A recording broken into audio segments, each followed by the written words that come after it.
AdMob alternative সেকশনে আপনাদের সবাইকে আরও একবার স্বাগত জানাচ্ছি। আপনাদের সাথে আছি আমি জুবাইর হোসেন। আমরা অলরেডি ব্যানার অ্যাড এবং ইন্টারস্টিশিয়াল ফুল স্ক্রিন অ্যাড নিয়ে কথাবার্তা বললাম। এখন আমরা কথা বলবো নেটিভ অ্যাডস নিয়ে। নেটিভ অ্যাড এই জন্যই ব্যবহার করা হয়, এটাকে আসলে কাস্টমাইজ করা যায় এবং আপনি আপনার অ্যাপসের উপযোগী করে এটাকে ডিজাইন করতে পারেন। ফর এক্সাম্পল, আমি যদি একটু উদাহরণ দিই, আমি একটা সিম্পল একটা অ্যাপস, একটা পেজ আসলে স্ক্রল ভিউর মাধ্যমে করে দেখেছি। দেখেন, এটা একটা স্ক্রল ভিউ, ধরেন এখানে কিছু খবর আছে লিস্ট ভিউর মধ্যে অথবা স্ক্রল ভিউর মধ্যে। ধরেন এটা স্ক্রল ভিউর মধ্যে আমি করে রেখেছি যাতে করে সময় বাঁচে। আপনারা জানেন যে স্ক্রল ভিউর মধ্যে এই কাজটা করা আপনাদের জন্য একদমই ইজি ব্যাপার। সো নাও এই স্ক্রল ভিউয়ের মধ্যে কিন্তু আপনি চাইলেই একটা ব্যানার অ্যাড বসাইতে পারেন না। অফকোর্স ব্যানার অ্যাড আপনি বসাইলে উপরে বা নিচে বসাইতে পারেন, কিন্তু দেখা যায় অনেক সময় উপরে একটা অ্যাড বা নিচে একটা অ্যাড অনেকেই বসাইতে স্বাচ্ছন্দ্য বোধ করেন না। হয়তো অ্যাপসের ইউআইটা বা ডিজাইনটা আপনার কাছে পরিবর্তিত মনে হয়। আবার অনেক সময় মনে হতে পারে যে আপনি যখন একটা, ফর এক্সাম্পল, একটা লিস্ট দেখাচ্ছেন, ধরেন গানের লিস্ট, ইউটিউব ভিডিও বা কোনো একটা ভিডিও অ্যালবাম লিস্টগুলো আপনি দেখাচ্ছেন, অ্যালবাম লিস্টের মাঝখানে যদি একটা সেম রকম দেখতে একই ধরনের একটা অ্যাড থাকে, তাহলে কি হয়, ইউজার ইন্টারফেস, ইউজার এক্সপেরিয়েন্সটা খুবই ভালো থাকে। একই সাথে আপনি কিন্তু একটা অ্যাডকে উপস্থাপন করতে পারেন। এর জন্যই মূলত নেটিভ অ্যাডের উদ্ভব। সো আমরা আজকে ডেমনস্ট্রেশন করবো নেটিভ অ্যাডের কয়েকটা ধরন আছে, সেগুলো নিয়ে একটু আলোচনা করবো। অলরাইট, আলোচনার সুবিধার জন্য আমি কোনো রকম সময় যাতে কালকে পণ্য হয়, তাই আমি কিছু জিনিস অলরেডি করে রেখেছি। সিম্পল, যেটা অলরেডি আগের লেকচার আলোচনা হয়েছে, আমি জাস্ট আপনাদের একটু মনে করিয়ে দিই। আমরা আমাদের ম্যানিফেস্টে ইউজার্স পারমিশন নিয়েছি, ইন্টারনেট পারমিশন। একই সাথে আমরা এটার name equal to my application ধরে দিয়েছি এবং মাই অ্যাপ্লিকেশন নামে একটা এক্সটেনশন অলরেডি করা আছে, অ্যাপ্লিকেশন বেস, এবং সেখানে অডিয়েন্স নেটওয়ার্ক ইনিশিয়ালাইজ করা আছে এবং সেখানে আমার টেস্ট যে ডিভাইস সেটা কিন্তু অ্যাড করাই আছে। এই কাজগুলো আমরা করেছি। পাশাপাশি আপনারা দেখতে পাচ্ছেন যে hardware accelerator equal to true, এটাও কিন্তু ইনেবল অবস্থা আছে। এই কাজগুলো আমরা করেছি। পাশাপাশি যদি আপনারা জিরাফ ভার্সন হয়ে থাকেন, তাহলে আমি গ্রেডেল প্রপার্টিসের মধ্যে ইনেবল জেটিফায়ার ইকুয়াল টু ট্রু করে রেখেছি, কারণ আমার আন্ডার স্টুডিও ভার্সনে এই প্রবলেমটা দিচ্ছে, আমি জানি না আপনাদের প্রবলেমটা দিবে কিনা। পাশাপাশি আমরা লাইব্রেরি ইমপ্লিমেন্টেশন করেছি অ্যাপ লেভেল বিল্ড গ্রেডেলের মধ্যে গিয়ে। আমরা আসলে দুটো লাইব্রেরি ইমপ্লিমেন্ট করেছি, যেরকমভাবে ফেসবুকের এসডিকে ইনিশিয়ালাইজেশনে আগের লেকচারে আমরা দেখেছি। পাশাপাশি আমি একটা ছোট্ট ডিজাইন আপনাদের জন্য করে রেখেছি, যাতে করে এই ডিজাইন করতে খুব বেশি সময় বা কালক্ষেপণ না হয়। ভেরি সিম্পল, আমাদের একটা লিনিয়ার লেআউট আছে, আপনারা এই ডিজাইনের এখানে গেলে দেখতে পারবেন। একটা প্রাথমিক যে আমাদের রুট বা মাদার, এটা হচ্ছে একটা লিনিয়ার লেআউট ভার্টিক্যাল। তার মধ্যে আমি একটা স্ক্রল ভিউ নিয়েছি। স্ক্রল ভিউর মধ্যে আপনারা জানেন একটা লিনিয়ার লেআউট ভার্টিক্যাল থাকে, তার মধ্যে আমি দুটো লিনিয়ার লেআউট নিয়ে এই ডিজাইনগুলো করেছি। মানে এটা সোজা কথা, একটা স্ক্রল ভিউর মধ্যে আমি একই ধরনের এই যে নিউজ আইটেম 1, নিউজ আইটেম 2 এরকম দুটো ডিজাইন করেছি। আমাদের উদ্দেশ্য হচ্ছে এই স্ক্রল ভিউর মধ্যে দুটো খবরের মাঝখানে একটা নেটিভ অ্যাড দেখানো, অথবা উপরে দুটো খবরের উপরে প্রথমে একটা নেটিভ অ্যাড দেখানো, সেটা যাতে অনেকটা দেখতে এটার মতো হয় বা কাছাকাছি ম্যাচ হয়, সেই দিকে আমরা যাওয়ার চেষ্টা করব। অলরাইট, সো এটা হচ্ছে আমাদের কোড। আপনারা দেখতে পাচ্ছেন যে একদম ভেরি সিম্পল বেসিক। আমি just text view, image view দিয়ে এখানে একটা টেক্সট ভিউ, ইমেজ ভিউ এবং একটা বাটন রিড মোর। আসলে এটা ফাংশনাল না, রিড মোর ক্লিক করলে কিছু হয় না, জাস্ট বোঝানোর জন্য। সো নেটিভ অ্যাড ইমপ্লিমেন্ট করার জন্য চলেন আমরা চলে যাই অ্যান্ড্রয়েড সেটআপে। অ্যান্ড্রয়েড সেটআপে আমরা চলে যাচ্ছি এবং দেখি কি বিষয় আছে। নেটিভ অ্যাড আসলে দুইভাবে করা যায়। আপনারা গুগলের অ্যাডমবে যারা কাজ করেছেন তারা জানেন যে নেটিভ অ্যাড আমি চাইলে এক্সএমএল ডিজাইন করে করতে পারি, আবার আমি চাইলে এদের টেমপ্লেটও ব্যবহার করতে পারি। সব রকম ওয়েই এখানে সুন্দর করে বলে দেওয়া আছে, আপনি জাস্ট বুঝে কপি পেস্ট করলেই হবে। ভেরি সিম্পল, এবং আপনি আপনার মতো করে 1-2 লাইনের পরিবর্তন বা একটু এদিক ওদিক করলেই সব কিছু হয়ে যাবে। সর্বপ্রথম যে বিষয়টা আমরা দেখতে পাচ্ছি, ইনিশিয়ালাইজ দ্য অডিয়েন্স নেটওয়ার্ক, এটা অলরেডি করাই আছে। ইনিশিয়ালাইজ আমাদের এখানে করা আছে। পরবর্তীতে আমরা দেখতে পাচ্ছি রিকোয়েস্টিং এ নেটিভ অ্যাড, একটা নেটিভ অ্যাড এবার রিকোয়েস্ট করো। এবার দেখেন ওরা এবার আমাদের ফর্মেটেই সুন্দর করে দিয়েছে। তারা একটা মেথড আকারে করেছে, যেমনটা এর আগে আমরা মেথড আকারে করেছিলাম। লোড নেটিভ অ্যাড নামে একটা মেথড তৈরি করেছে। Very simple, native add equal to new native add এভাবে আসলে করেছে এবং ফাইনালি এটাকে লোড কল করেছে। তো চলেন আমরা আসলে আর বেশি কথা না বাড়িয়ে এই পুরো লাইনগুলো কপি করি। প্রথমে এই যে একটা ট্যাগ ধরে নিয়ে এসেছে, একটা ট্যাগ ধরেছে এই ক্লাসের মধ্যে এবং নিচে একটা ভ্যারিয়েবল ধরেছে নেটিভ অ্যাড ভ্যারিয়েবল, এবং এটার নাম দিয়েছে নেটিভ অ্যাড। চলেন আমরা ভ্যারিয়েবল দুটো প্রথমে ডিক্লেয়ার করি একদম শুরুতে। আমরা আমাদের জাভাতে চলে যাই, মেইন অ্যাক্টিভিটিতে চলে যাই আর কি।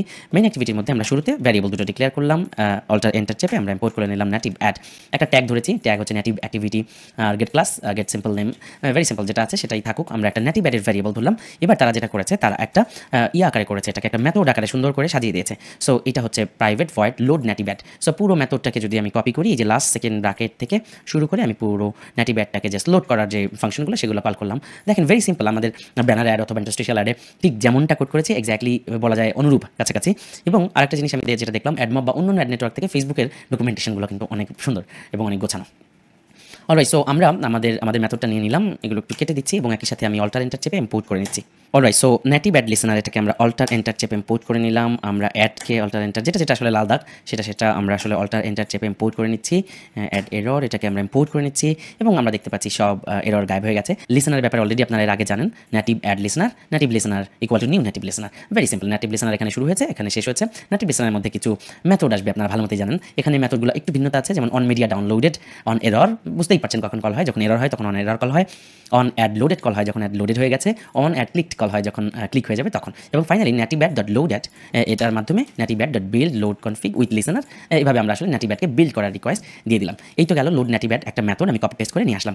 এবার চলেন আমরা এটাকে লোড কমান্ডটাকে কল করে দিই। লোড natibat, ভেরি সিম্পল, আমরা যাতে অ্যাপসটা শুরুতেই লোড natibat কল হয়ে যায়। এবার দেখেন এই কমান্ডের মাধ্যমে কিন্তু একটা natibat জাস্ট লোড হবে, একটা লিসেনার তৈরি হওয়ার মাধ্যমে একটা natibat লোড হবে। কিন্তু natibat লোড হয়ে আসলে কোথায় বসবে? আপনার ব্যানার অ্যাডের ক্ষেত্রে ভালো মতোই জানেন যে একটা ব্যানার অ্যাডকে লোড করে সেটা কিন্তু একটা ভিউ বা লিনিয়ার লেআউটের মধ্যে ইম্পোর্ট করা লেগেছিল। একটা লিনিয়ার লেআউটের মধ্যে আমরা সেই ভিউটাকে অ্যাসাইন করেছিলাম, ভিউ বিন করেছিলাম বা অ্যাড ভিউ মেথড ইউজ করেছিলাম। কিন্তু এই natibat-টা তো আমরা লোড কমান্ড চালু করলাম, কল করলাম, বাট এই natibat-টা আসলে বসবে এটা কোথায়? এটা বোঝার জন্য আমাদেরকে পরবর্তী ইনস্ট্রাকশনে চলে যেতে হবে। So creating your native add layout. So আপনি কোথায় natibat-টাকে বসাইতে চান, এই natibat-টাকে আসলে কোথায় বসাইতে চান, তার জন্য আপনার XML-এ আগে একটু প্রস্তুতি নিয়ে আসতে হবে। এই যে দেখেন, আপনি স্ক্রল ভিউয়ের মধ্যে যদি বসাইতে চান, যেমন ধরেন আমরা যদি এই স্ক্রল ভিউয়ের একদম প্রথমে, এই স্ক্রল ভিউয়ের আইটেমগুলোর একদম প্রথমে স্ক্রল ভিউয়ের মধ্যে গিয়ে, পেটের মধ্যে গিয়ে, লিনিয়ার লেআউটের মধ্যে গিয়ে একদম শুরুতে যদি natibat বসাইতে চাই, কোথায় বসাইতে চাই সেই জায়গাটায় আসলে এই যে com.facebook add natibat layout, এই লাইনগুলো আমরা কপি করে নিয়ে যাব এবং এই লাইনগুলো আমরা আসলে এখানে বসাবো যে কোন জায়গাটায় আপনি আসলে অ্যাড বসাইতে চান। আমি একদম প্রথমে বসাইতে চাই, এই যে বাংলাদেশের খবর তার আগে একদম শুরুতে আইটেমগুলোর, নিউজ আইটেমগুলোর আগে প্রথমেই আমি একটা নেটিভ অ্যাড বসাইতে চাই। সো এই যে নেটিভ অ্যাড লেআউট, এটার আইডি দিলাম আমি native add container. Very simple. So আমার এটা ডিক্লেয়ার করা হয়ে গেল। পরবর্তীতে আপনি আসেন যে যেহেতু এটা একটা natibat এবং এটা আমি আগেই বললাম যে natibat-এর ধরনটা হচ্ছে এটা কাস্টমাইজেবল। আপনি চাইলে natibat-টার কালার ইত্যাদি বিভিন্ন কিছু কিন্তু পরিবর্তন করে ফেলতে পারবেন, তাই এটা আপনাকে নিজ হাতে বানাতে হবে। তাই পরবর্তী গাইডলাইন আমাদেরকে বলছে যে এই natibat-টা আসলে বসবে কোথায়। এটা তো নির্দিষ্ট কোনো ডিজাইন, আপনি তো টেমপ্লেট ব্যবহার করছেন না, ব্যানার অ্যাড যেমন আপনি চাইলে পরিবর্তন করতে পারেন না, কিন্তু এখানে আপনাকে কিছু কোড করতে হবে, নিজেকে কিছু কোড করতে হবে এবং সেটা অসুবিধা নাই, মেটাই আমাদেরকে দিয়ে দিবে। দেখেন ক্রিয়েট এ কাস্টম লেআউট, সেটা নাম দেন আপনি nativadd-layout.xml। সো ভেরি সিম্পল, আমি একটা নতুন লেআউট কীভাবে তৈরি করে ভালো মতোই জানি। আমরা চলে যাব লেআউটের মধ্যে, এখানে যাব, নিউতে যাব, লেআউটের মধ্যে যাব, নিউতে যাব এবং XML-এ যাব, তাই তো XML-এ যে আমরা বলবো layout XML file. Layout XML ফাইলের মধ্যে লেআউটের নাম দিব, আপনি যে কোনো নাম দিতে পারেন, বাট আমরা ফেসবুকের দেওয়া যেই সাজেশন, সেই সাজেশনটা ইউজ করছি। nativadd layout, এটাকে কপি করলাম এবং নাম দিলাম nativadd-layout.xml, তো অটোমেটিক্যালি আসবে। সো ফিনিশ করে দিলাম। সো দেখেন একটা ভেরি ব্ল্যাঙ্ক, একটা ফাঁকা একটা কিন্তু কিছু তৈরি হলো। সো এই ফাঁকা জায়গাটার মধ্যে তারাই আমাদেরকে একটা ফরম্যাট দিয়ে দিয়েছে যে এই ফরম্যাটটা, এই XML-টা তুমি হচ্ছে কপি পেস্ট করো। সো এই পুরো XML-টা আমি ধরলাম প্রথম থেকে শেষ পর্যন্ত, আমি এটা Ctrl+C দিয়ে কেটে দিলাম, ফাঁকা করে ফেললাম এবং এটা জাস্ট এখানে পেস্ট করে দিলাম। Very simple. এখানে আপনি আসলে ওইভাবে দেখতে পারবেন না, কারণ এর মধ্যে আসলে ডিফল্ট কোনো টেক্সট বা কোনো কিছু অ্যাড করেনি, বাট আপনি ভালো মতোই বুঝতে পারবেন। দেখেন আমরা যদি nativat-এর একটু স্যাম্পল বা কোনো কিছুতে চলে যেতাম, এই যে উপরে দেখেন nativat-এর যে স্যাম্পল, এখানে আপনি দেখতে পাচ্ছেন শুরুতে এই যে ফেসবুক অ্যাডভার্টাইজার, এখানে অ্যাডভার্টাইজারের নাম থাকবে, এখানে স্পন্সর কথা থাকবে, এই পাশে যে এরকম আইকনগুলো থাকবে। সো এগুলো আপনি চাইলে না নিজেও ডিজাইন করতে পারতেন, কালার বা এসব দিয়ে, কিন্তু নিজে ডিজাইন করা হিউজ রিস্কি, কারণ এর কোনো একটা যদি বাদ পড়ে, ঠিকমতো না হয়, তাহলে কিন্তু আপনার ভায়োলেশনের শিকার হবেন। তাই আপনি যদি nativat ইউজ করেন, অফকোর্স ফেসবুকের দেওয়া জিনিস আপনি ইউজ করেন, তারপরে আপনি সেটাকে একটু পাল্টায় নেন, অসুবিধা নেই। এই যে দেখেন লার্ন মোড যে বাটনটা, এই বাটনটা নীল আছে, এটা আমি চাইলে হলুদ করে দিতে পারি, কারণ আমার অ্যাপসে ধরেন হলুদ স্ক্রিন, হলুদ সব কিছু, লাল করে দিতে পারি। এই লেখাগুলোর কালার, আইকনগুলোর টিন্ট, আমি সব কিছু কিন্তু সুন্দর করে বদল করে দিতে পারি, যাতে ইউজারের কাছে একটা সুন্দর এক্সপিরিয়েন্স হয়। নেটিভ একটা অ্যাড, তাই না? তার মানে আমি এটা কাস্টমাইজ যাতে করতে পারি। আলটিমেটলি এই যে ডিজাইনটা আপনারা এখানে দেখতে পাচ্ছেন, এই ডিজাইনটাই আসলে করা হয়েছে এই জায়গাটায়। এই জায়গাটা আসলে এই ডিজাইনটাই করা আছে। যখন এটার মধ্যে ইমেজ এসে পড়বে, টেক্সট এসে পড়বে, আইকনগুলো এসে পড়বে, তখন আসলে ওইরকমই দেখতে হয়ে যাবে আর কি। আলটিমেটলি ওইভাবেই এটা করা আছে। সো আমি জাস্ট কপি পেস্ট করে দিলাম। এরপরে আমার কি আছে দেখেন, আমি item.xml করে দিলাম। তারপরে আমাদের পরবর্তী স্টেপ হচ্ছে এই যে দেখেন, populating your layout using the ads metadata.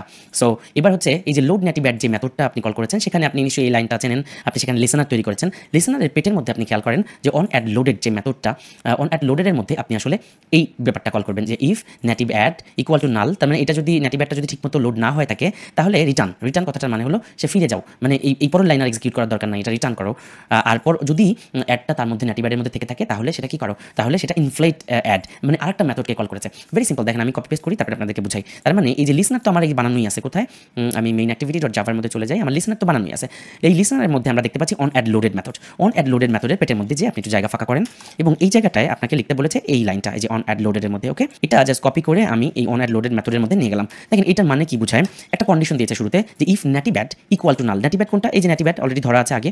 nativadd যদি নাল হয়, অথবা nativadd not equal to add, তার মানে এই যে অ্যাডটা, এই ভ্যারিয়েবলটা নিয়ে আসতেছে এই মেথডটা, সেটা যদি nativadd এবং এ যদি সমান না হয়, একই না হয়, তাহলে তার মানে কি অ্যাডটা ঠিকমতো লোড হয় নাই বা কোনো এরর হয়েছে।